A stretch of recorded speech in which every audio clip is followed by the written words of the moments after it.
Welcome to the Beacon Hill Podcast, helping you grow in your faith and shine for Christ. Thanks for joining us. Now here are your hosts, Pastor G.J. Farmer and the Beacon Hill Baptist Church staff. I was thinking, Jake's away on vacation this week. How much fun it would be to change the intro next week when he's on it. You know, he likes that intro a lot. Yeah. Just completely change the music and not tell him. It'd be pretty unexpected. He'd be like, it'd be a hard way to come back. It's always hard to come back from vacation, and you take that away from What him? if we did a prank? Because there's no way he'll listen to this podcast. he better. Come on now. What if we did a prank? Okay, so how about this? What if we plan a prank on Jake? Now, if you're listening to this podcast, you're kind of getting behind the scenes of the prank right now. So you can't tell Jake just in case we do it. I'm not 100% sure that we'll do it. But what if we do a prank and we like change the intro music to something like, there would be no way we would want that to be the intro music. And we just start out like a normal deal and just get his reaction next time. I like Blind reaction. I mean, we can just try it. Yeah. And that'll show if he listens to the podcast. But for those of you who listen to the podcast, don't tell him. And we'll find out also, I guess, if we have any new listeners for first time next week. It'll be kind of a shock to them, too. I don't know what we'll do. I'll try to find out something. We want this to be totally unexpected. Mm-hmm. Yeah. Speaking of unexpected, great segue, Joel. Joel, that's great. We're talking about the unexpected grace of Jesus this week. That was the sermon on Sunday, and we looked at a passage from Luke 7 where there was a lot of unexpected things happen. Of course, Jesus forgiving this woman's sins, but just the things that happened surrounding the event were all pretty unexpected. I'm curious today, kind of by small talk, what's an unexpected thing that happened to you that maybe you're still talking about, or occasionally you'll remember and be like, oh yeah, I remember that time. Do you have something? Yeah, I remember been married about 11 years now, and on my wedding day, It was right unexpected. as I was about to come out, this goat burst out. Oh, and Gregory was his name? Yeah, Okay. just totally I didn't look at the date on that Reddit post. Maybe you did post that 11 derailed years ago. my wedding completely. In all seriousness, something that came to mind is I was in seminary, still had a couple years left, wasn't really looking to be a pastor or on staff at a church, but I got a call out of nowhere asking if I'd just be interested in coming and seeing if I would be interested in serving at this church all the way up in Ohio, and went there and on a family trip, kind of a little detour just to check it out, and got open doors and moves our hearts to go there, and moved to Ohio for 4.5 years, and my son was born there, and got a lot of valuable ministry experience, and it was just something unexpected that kind of just changed the trajectory of my life to this day. Sometimes it's those big forks in the road that are unexpected that, like you said, just changes your life, or you look back and you're like, man, that was a big deal. And maybe at the moment you didn't realize it was such a big deal or something. Mm-hmm. And then it turns out to be. Kind of got a funny one. Occasionally I remember this when I read this question that we were going to do. I thought of this. I learned the hard way about doing tricks on your bike in my backyard when I was a kid. I got this idea that I was going to create a ramp and pop a wheelie, like a serious wheelie, in my backyard, but I didn't have a ramp. So I found one of those NFL-size footballs, like the real deal. Yeah. And, you know, when you're a kid, that thing feels like a 5-gallon bucket or something, like the circumference of it. It's pretty big. And so I set it out in my yard. I got a good, kickstart on my bike there and started going. And I just hit this football full on in my backyard.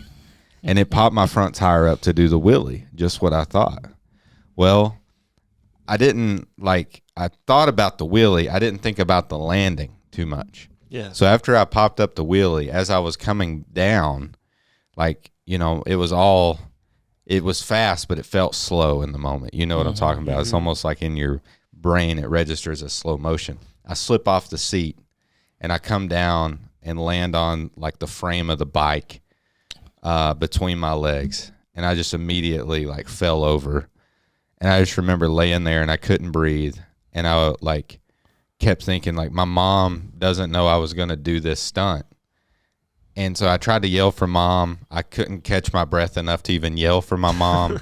So I just laid in my yard without moving. I don't know how long it was. It felt like 20 minutes or something. But that, I'll say the wheelie itself was unexpected because I didn't know how it would work out. Yeah. And then, of course, the pain and all of that was unexpected too. And Yeah. I just look back on some, there are times you learn your lesson the hard way. Yeah. And so after that, I never tried that again. It's pretty rough. But we were talking about unexpected things. Maybe you, listener, you have an unexpected thing that you've had in your life, maybe a job offer, maybe a stupid stunt that you tried to do, maybe a prank that was pulled on you. We talked about a lot of unexpected things here. But whatever it is, chances are you still remember it because it was unexpected, and the feelings and maybe the change it brought about in your life or something else. A lot of things we remember for those reasons. When we're thinking about the unexpected grace of Jesus, we looked at Luke 7, this woman who appeared out of nowhere at this dinner party that this Pharisee was throwing at his house for Jesus, and had, I'm sure, a bunch of other guests there. And this woman, who the Bible tells us was a sinner, and obviously she was a known sinner because word got around how bad of a sinner this woman was, even though Luke wasn't explicit about it. And so she's just broken because of her sin, and she goes and is showing her love toward Jesus. And in the midst of all of this, Jesus forgives this woman who the Pharisee, I guess, thought was in a lot of ways maybe unwanted, unlovable, all of these things. And Jesus showed exactly the opposite. And we kind of wrapped up this story by looking at the first 3 verses in chapter 8, where he gives us like some other women who were in a similar situation, who apparently Jesus healed or forgave, and did some amazing things for them as well. And they began following him and being part of his ministry to some degree. When you think about accepting the grace of Jesus in our lives, or just grace in general, why do you think it's so hard for us to accept grace? Especially when it's like we talk about it's given so freely a lot of times. It's not like when we're talking about grace especially from Jesus' point of view, it's not anything we can earn. So when it's given so freely, why do you think it's so hard for us to accept that from others or from Jesus? What are your all's thoughts on that? Yeah, I think it's particularly difficult to give grace or to receive grace when we're not willing to give grace to other people, right? Grace is that undeserved gift, and when we see ourselves for who we are, the sinner that we are, it's so hard for us sometimes to forgive ourselves, to receive that grace, because we know we might not do the same for other people, or we're not willing to do the same for us as well.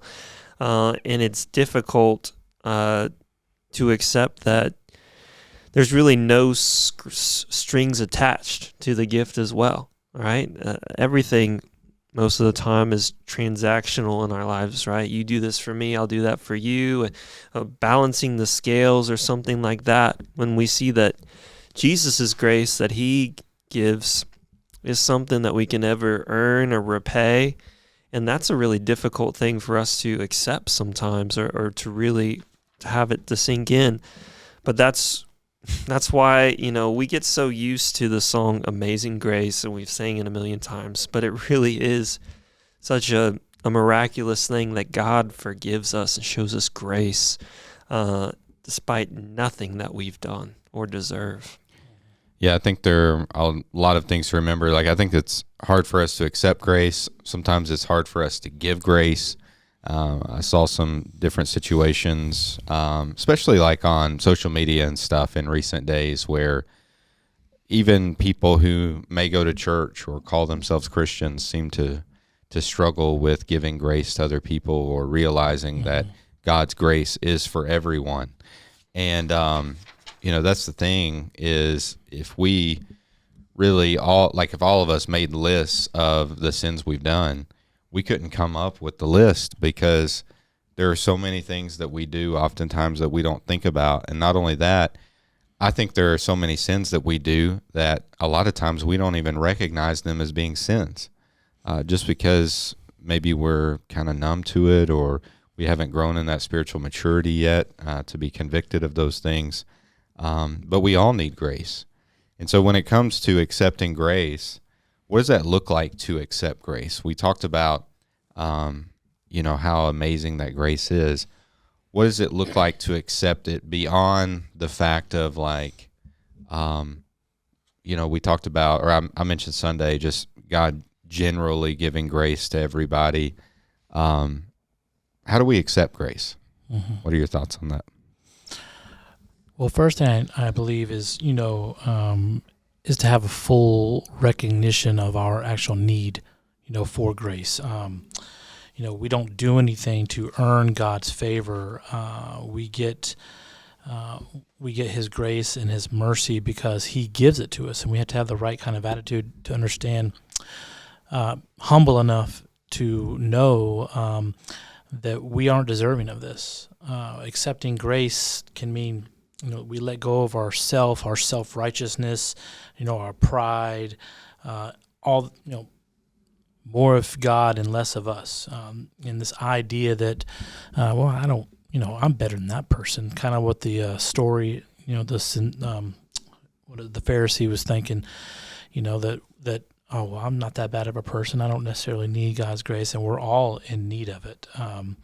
Specifically, the fact that when we accept grace in our everyday life, it should help us as Christians, extend that grace, to others.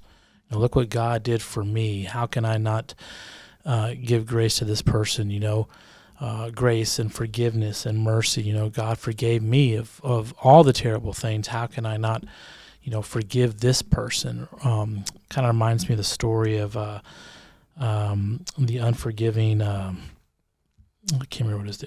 The unforgiving servant, where the servant owed the master, like thousands of dollars or whatever, and the master forgave him of his debt. He extended that grace, and then he wouldn't turn around and do the same thing for the person that owed him like $10 or whatever. And just having that right kind of mindset, undeserving, humble humility should help us accept that in our lives every day. So I think part of it too is acknowledging where all of this stuff comes from. It's easy to think of all the blessings that we have in our lives, and we can post stuff on social media or even think things, and we're like, oh, we're so blessed. Well, who is it that blesses us? And I think some of this accepting of grace means giving credit where credit is due, and realizing, not just realizing, but promoting the fact that God is the one who gives us anything. And the only thing we deserve is punishment because of our sin. And so anything we have above that is all just a grace of God. And so the woman, she was obviously very, I don't know if humiliated's the word, humbled, of course, is the word as well. But, just in her expression toward Jesus of anointing his feet with the expensive perfume, she was in a lot of ways just worshiping Jesus. And that's what we talked about Sunday, is when we have the grace of Jesus, we should celebrate the grace of Jesus in worship in our lives. And that looks like not just worship in a worship service, but literally like worshiping in our actions and in our hearts and spirits every single day. And really, when you think about that compared to the Pharisee who was hosting Jesus, he wasn't even a good host. Like, you could almost say that he didn't even care that Jesus was there. Certainly he didn't care for Jesus as far as, meeting his needs and a cultural way of what would be normal for hospitality. And so this woman definitely shows her gratitude or her posture, if you will, toward Jesus. Why do you think sometimes we lose our sense of wonder about God's grace over time? I know, Joel, you alluded to that a minute ago with singing Amazing Grace and things like that. Why is it so easy to become numb to that? I think it's just so easy to become familiar with something that it just loses its power, or you can even focus on the wrong thing. I remember the Lord saved me at a young age, and I, remember just that experience of coming to the Lord and being baptized. But there was kind of a season in my childhood where somehow I just became kind of going through the motions, just religious stuff, coming to Sunday school, going to church and everything, and just kind of got used to the routine. And it wasn't until, I got to youth ministry that people started to challenge me again to read my Bible and my personal time with the Lord. And the difference was stark to me, the difference between, you can just come and come to church and, sing the songs and participate, but it cannot touch your heart. But it's not till we worship daily, it's not till we kind of really reflect on what does this mean for my everyday, that it really means a lot in our lives. We have that wonder of the grace daily that we're given. And I think I went through that in that season of life, and there's plenty of other times in my life where I can say I've been guilty of that, where I've just come to church and, I've gone through the motions and my heart's been far away, because oftentimes we can just go on autopilot or whatever, and we have to do the work of asking the Lord to prepare our hearts, going daily through His Word, and even that, reading God's Word sometimes can be kind of on autopilot, but we have to ask the Spirit to move us, ask God to give us new eyes to see, and be intentional about not just growing cold and hardening our heart. And even sometimes sin can do that too. Sin can cause us to lose wonder about who God is and what it is, and cause our heart to and our minds to kind of wander away. Yeah. And I think sometimes different things come into our lives that are kind of it kind of reorients us or makes us more grateful for, the positive things that are going on. I think, like an example would be even outside of church. Like we get numb to things like, let's say if you buy a new house or a new car, it's new for a while. And then after a while, it just, you start to throw your trash in the floorboard and, leave the dirt on the outside and don't take it to the wash and stuff like that. And that's just what happens in life. We can't let that happen spiritually. I think a lot of times, like it's easy for Kentucky fans to here we go. to get used to winning a lot, and so we don't need to take that for granted. So, you take that for granted, then you go through a stretch like Louisville did. Yeah. And then it just kind of reorients everything, Yeah, I mean, I'll take a piece of humble pie right now. I know you're trying to put me down, but I will say, I went to the NCAA tournament this year, and it was awesome to be back. Now, we did lose right away, but with being gone so far, it did make me appreciate it. Yeah. And, I remember that. You don't know what you've got until it's gone. Yeah. And the same is true with God's grace. Not that it ever leaves. That's a good point. So in thinking about the grace that we have, and let me just say, I never comment on Georgia Tech because why would I need to? It's fine. So we just let that ride. I think we won the same amount of championships that Kentucky did last year in I don't know a basketball. single Georgia Tech Zero. fact or stat, so I really don't know. But what? Do you remember when we played in 2021 though? No. All right. What happened? Kentucky lost to Georgia Tech in basketball last time we played. So Yeah, that was 4 years ago. Just talk about the past, That's Kentucky's that's favorite in the thing past. to do. That's in Let's the past. talk about the past. We're in the future now with Pope. Unexpected, an unexpected win. There it is. There's mine. An Yeah, unexpected okay. rabbit trail right now. Yeah. So that circling back to that first question, that was Josh's unexpected thing because he still remembers it 4 years later, and I don't even remember that game. I'm sure I watched it because 2021 we were coming out of COVID, not a lot going on. Yeah, blame COVID. So Kentucky basketball might have been the only good thing. Actually, I don't think it was that good that year, but anyway. Back to what we were talking about. What are some practical ways that we can better celebrate the grace we've received in our lives? I think most of us immediately think of, like, when we think of celebrating and worship, we think of church. Like, what are some other things other than just going to church that we can do to celebrate God's grace in our lives? I mean, to celebrate grace, as a Christian in your everyday, it should kind of overflow into everything that you do, in your worship, understanding of God's grace for you should overflow into your forgiving of others, for loving others, for how you treat others, how you speak, and all this, to be grateful to God, or this deep gratitude, towards Jesus. And why do we do these things? Why do we love our neighbor? Do we do it out of a sense of obligation because, it's a nice thing to do, but we do it out of a sense of, hey, Jesus did this for us, so we should be able to do this for others. And it should affect, everything in our life, our relationships with family, with others, with how we treat people. And we celebrate that because when we do that, it brings glory to God.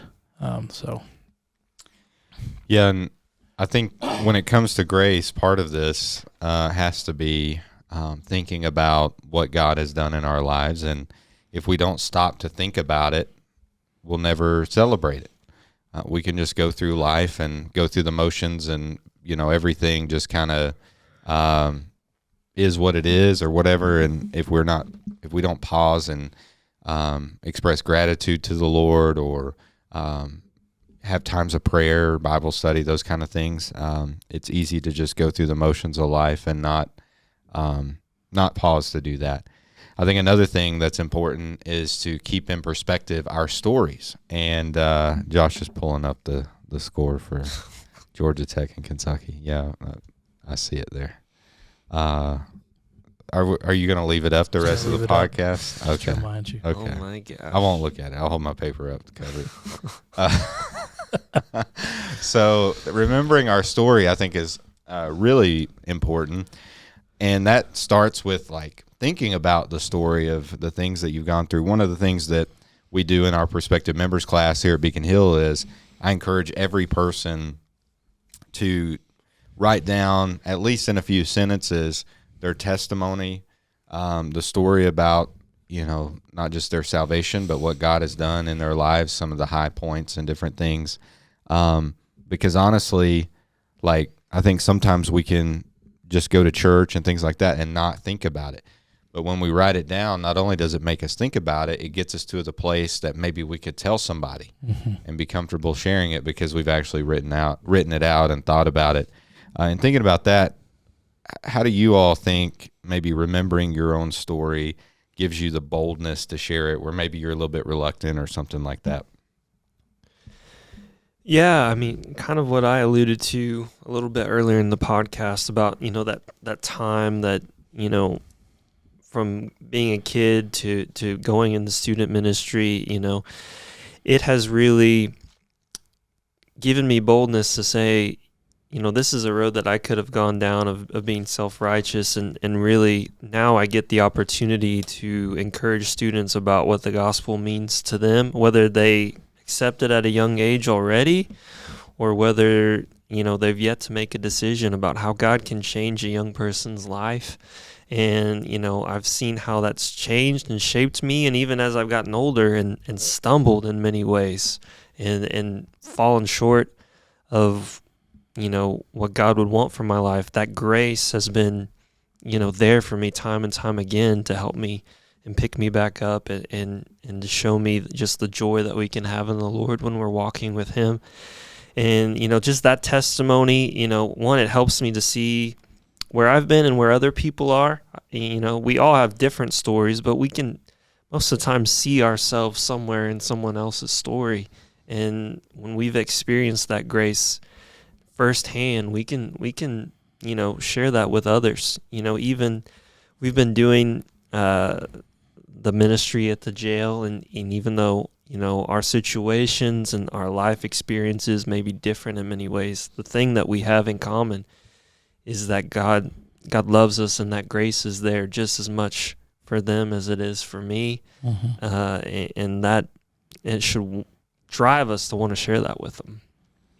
Yeah, and I think another thing that I've seen is that sometimes when people maybe have a dark past, or they have more things in their past than somebody else, they feel not only, I think they feel like the woman in this story, when they do receive the grace of God in their lives, just completely humbled and sometimes broken over it. But then sometimes they feel like, because they look at their past and they're ashamed of their past, they feel like that's something that needs to just completely be, buried and never talked about again. And I will say, I do think sometimes in the church, like the Christian world, if you will, we sometimes can have a tendency maybe to glorify some people's past when it's dark, where like, oh, if you've got an amazing testimony, what we would classify as an amazing testimony is like, you were just this scumbag doing like crazy stuff, maybe dealt a hand in life, that you were born into a situation that was outrageous, and then went down a path that was just wild, and then God saved you and you had this radical transformation. Those are the things that we prop up as being amazing testimonies. And don't get me wrong, those are amazing, and there are a lot of stories in the Bible similarly. But also there are stories in the Bible of, people who, I think of like Timothy and others who, Paul says, like, how you were raised, and remember the Christian value or the spiritual things that you were taught. And it's also an amazing testimony when somebody's raised in a Christian home and comes to faith in Jesus because maybe their mom and dad taught them about Christ. And so we have to remember that as well. But no matter how your past looks, why do you think sometimes we can underestimate how God can use our past for his purposes? Yeah, just to jump a little bit off what you just said, I used to struggle for that for a long time. I was raised in a Christian home. My dad's a pastor, and when I became a follower of Christ, I used to be like, I don't know if jealous was the word, but I'd be like, look at these guys. They're coming to Christ out of never going to church, or struggling in drugs or alcohol or whatever. And for me, it was like one day I was a Christian. And yeah, dude, we used to have this.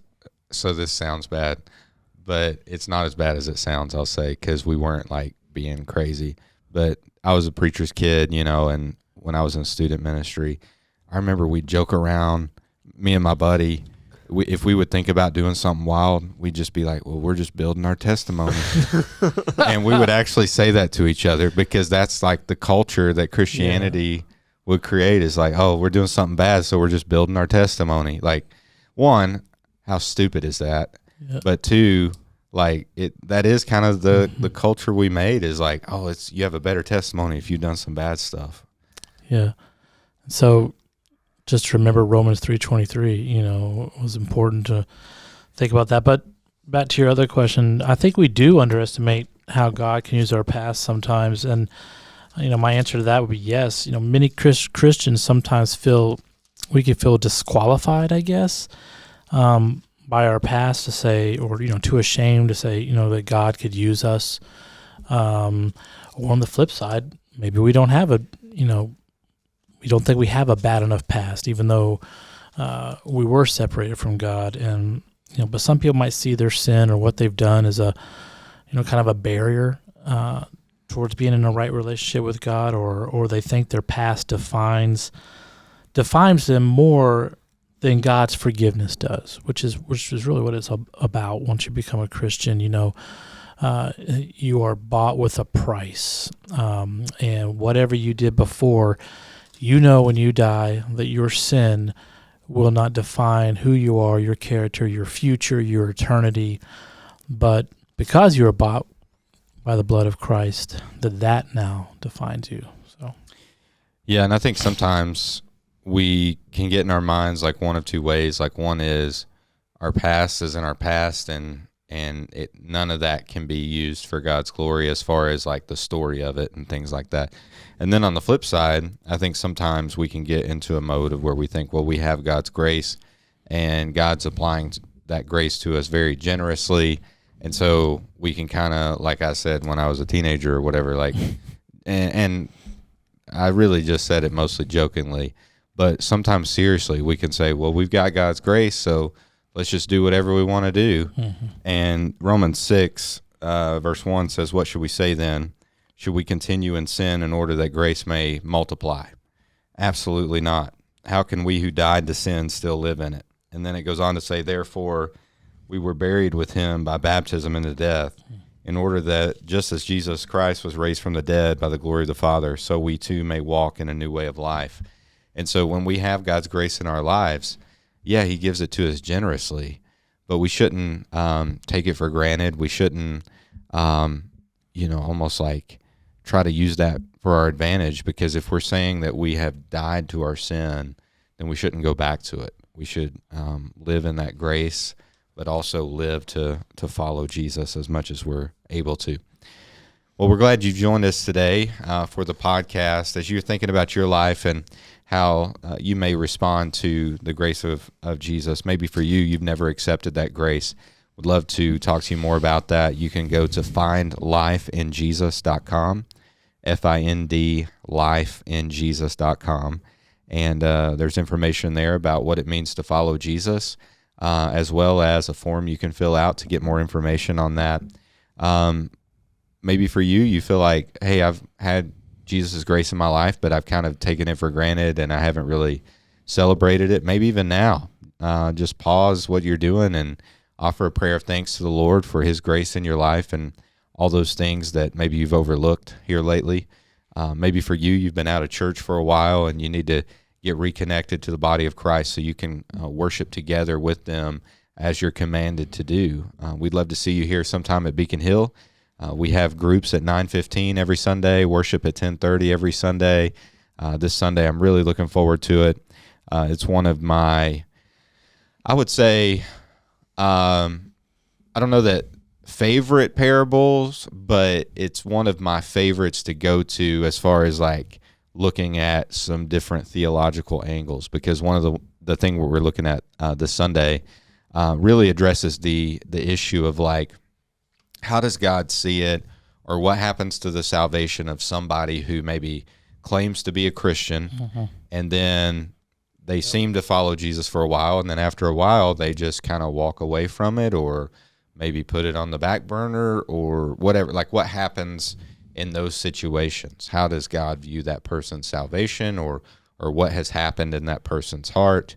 We're going to be looking at some of those things, and so maybe you've asked some of those questions. Maybe you yourself have walked away from the Lord for a period of time, and you're kind of questioning, like, hey, what about my salvation? What does it mean, that I did that and now I've come back, or whatever? Would love to see you here this Sunday, 10:30 at Beacon Hill. And so if you need more information about church or anything like that, you can go to beaconhillbaptist.com, and we would love to connect with you any way we can. We hope you've had a great week. Jake, if you're out there listening to this, you'll catch us maybe on the prank next week, but I'm going to guess. You all legit think you'll listen to this or not? No way. He's too much fun on the golf course right now. Yeah, he's on vacation. Surely he wouldn't listen to our podcast like while he's golfing or on his way back. He might. Maybe on the plane. Who knows? I don't know, but I think we'll find out either way. So you all just keep the secret just in case. Don't tell them at church on Sunday or anything like that. And we'll see you next week here on the podcast.